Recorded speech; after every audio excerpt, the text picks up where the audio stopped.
반갑습니다. 논문 쓰는 남자 논스남입니다. 자, 우리가 어떤 일을 하던 간에 시작이 중요하잖아요. 통계 분석은 숫자가 하나만 달라져도 결과가 달라지기 때문에 시작이 특히 중요합니다. 코딩이 끝났다고 분석에 그냥 들어가 버리면 그동안 공들인 시간과 노력이 숲으로 돌아갈 수 있어요.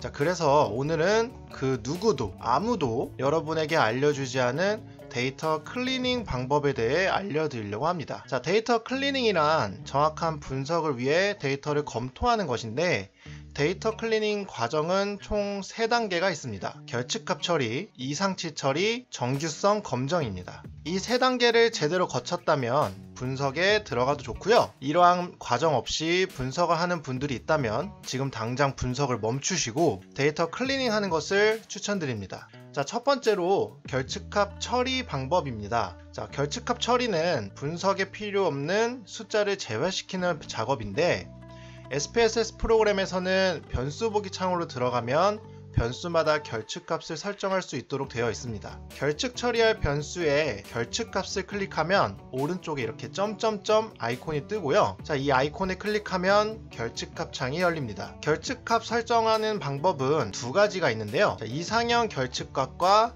한 개의 선택적 이상형 결측값을 더한 범위입니다. 이상형 결측값은 말 그대로 숫자를 지정하는 건데 최대 3개의 숫자를 입력할 수 있어요. 만약 3개 이상의 숫자를 결측 처리해야 한다면 한 개의 선택적 이상형 결측값을 더한 범위, 이 옵션을 클릭하고 하한과 상한을 통해서 숫자 범위를 지정하면 보다 많은 양의 숫자를 결측 처리할 수 있습니다. 또한 범위 이외의 숫자도 지정할 수 있도록 이상값 1개를 더 쓸 수 있으니까 알맞게 활용하시면 됩니다. 자, 결측합 하면 많은 분들이 데이터를 입력하지 않은 이 빈칸, 이 공란인 경우에는 어떡하냐고 많이들 물어보시는데요. 자, 미입력 데이터는 그냥 빈칸으로 두면 SPSS 프로그램이 알아서 시스템 결측합 처리를 하니까요.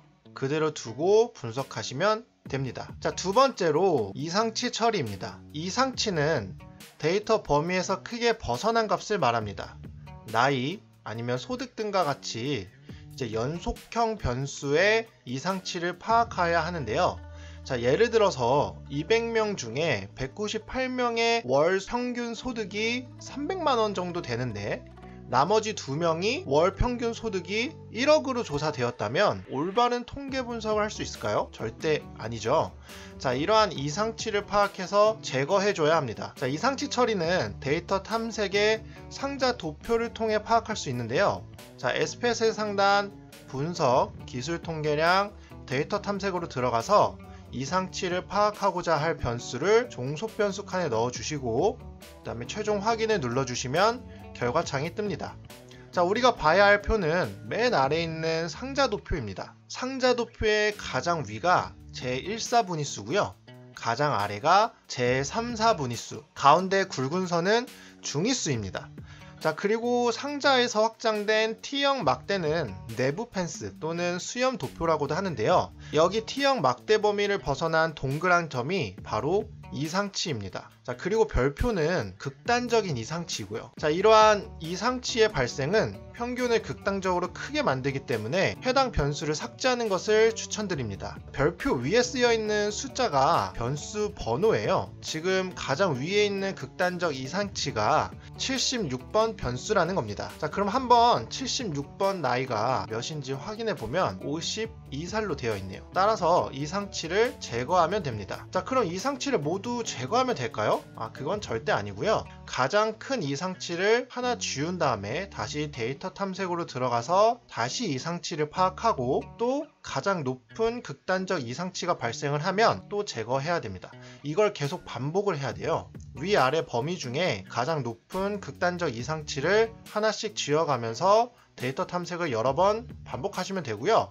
이상치가 나타나지 않을 때까지 제거해 주시면 됩니다. 자, 3번째는 정규성 검정입니다. 정규성 검정은 정규 분포를 따르는 모집단에서 표본들이 취해졌는지 이걸 이제 검정하는 것을 말하는데요. 자, 정규성을 만족하지 못하면 우리가 흔히 알고 있는 모수 검정, 뭐 독립표본 T검정, 뭐 아노바, 대응표본 T검정 등 같이 이런 분석을 전혀 쓰지 못하고요.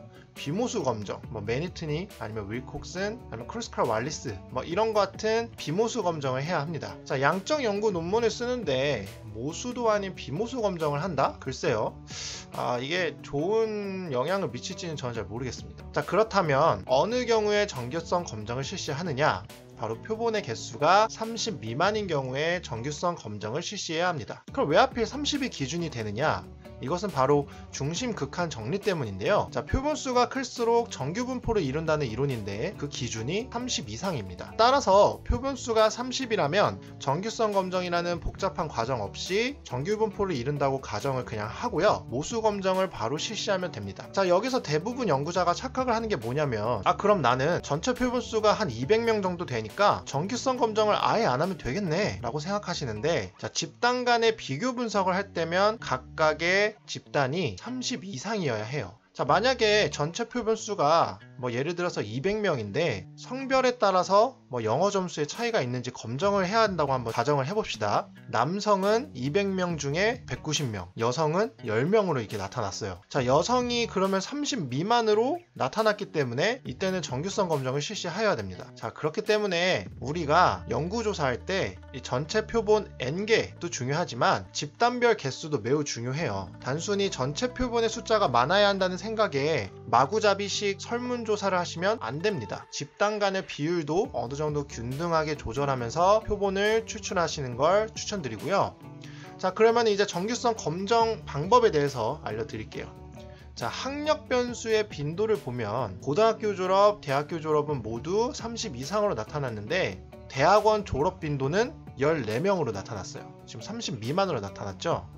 자, 학력에 따라 영어 점수가 차이가 있는지 알아보고 싶은데 모수 검정을 해야 되는지 아니면 비모수 검정을 해야 되는지 이걸 결정하기 위해서 정규성 검정을 제가 한번 실시해 보도록 하겠습니다. 자, SPSS 상단 분석, 기술 통계량, 데이터 탐색으로 들어가서 정규성 검정을 보기 위한 변수, 저는 학력 변수를 요인 칸에 넣겠습니다. 자, 종속 변수는 본인이 모수 검정에 쓸 종속 변수를 넣어주면 됩니다. 저는 영어 점수 변수를 넣겠습니다. 자, 그런 다음에 오른쪽 도표를 눌러주시고, 자, 가운데 검정과 함께 정구성 도표라고 있어요. 자, 이걸 체크해 주셔야. 자, 그 다음에 계속, 그다음 최종 확인을 눌러주시면 막 여러 개의 결과값이 나와요. 자, 먼저 기술 통계표를 보면 학력, 군에 따라서 평균을 비롯한 다양한 값들이 나타나는데요.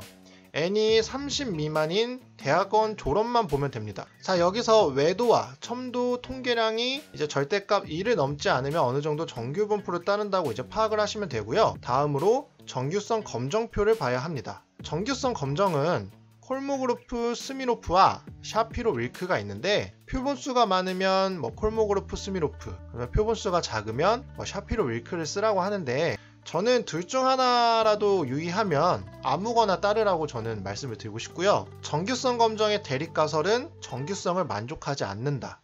귀무가설은 정규성을 만족한다입니다. 자, 정규성 검정표의 유의 확률을 보면 콜모그로프 스미노프와 샤피로 윌크의 유의 확률이 0.5 이상으로 나타났기 때문에 대립가설이 기각되고 귀무가설이 채택되는 것이므로 정규성을 만족한다고 할 수 있습니다. 자, 따라서 학년에 따라서 영어 점수가 차이가 있는지가 이제 정규성을 만족하는 학년이기 때문에 모수적 검정을 통해 분석할 수 있겠네요.